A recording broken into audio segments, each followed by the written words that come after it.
Bonjour Pierre Jacot. Bonjour. Vous êtes co-CEO d'Edmond Rothschild Real Estate Investment Management. Dans le cadre du think tank 2030 Investir Demain, vous participez aux travaux du groupe de travail cofondé par Edram en partenariat avec les médias, l'AGFI et ID Info Durable.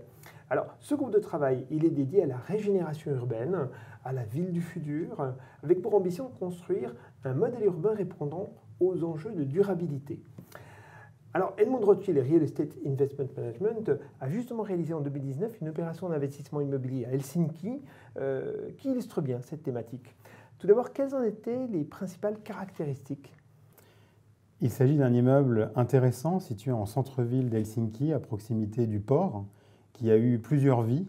Une première vie au début du XXe siècle, puisqu'il s'agissait d'un bâtiment industriel dans lequel étaient fabriquées des cordes, qui a ensuite été transformé à la fin du XXe siècle en immeuble de bureaux, et nous l'avons acquis vide fin 2018 dans le but de le transformer en immeuble résidentiel.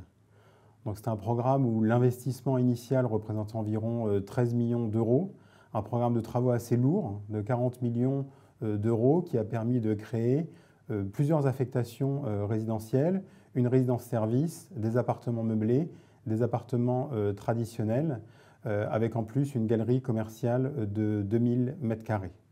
Le bâtiment fait environ 8200 m². Vous avez donc souhaité lancer une réflexion dans le cadre d'un groupe de travail dédié, on l'a dit, à la régénération urbaine. En quoi cette opération répond-elle bien à ces enjeux ? Alors plusieurs points. Le premier, la localisation en plein centre-ville. On sait qu'il est souvent délicat de mener des opérations de transformation en centre-ville et surtout adaptées aux nouveaux usages. Ce qui me permet d'arriver sur le deuxième point, avec les usages, répondre à une demande. On sait que la plupart des grandes métropoles européennes souffrent d'un manque de logements et il est souvent délicat de réussir à créer des nouveaux logements répondant aux standards de durabilité et de confort en centre-ville. Le troisième point, c'est la faisabilité technique. Technique au niveau du coût des travaux, mais aussi technique sous l'angle administratif, respect des normes, obtention des autorisations de construire. Le tout, évidemment, dans une équation financière qui tient la route et qui permet de justifier les risques pris. Finalement, quels enseignements tirez-vous de cette opération et comment s'insère-t-elle dans votre stratégie d'investissement ?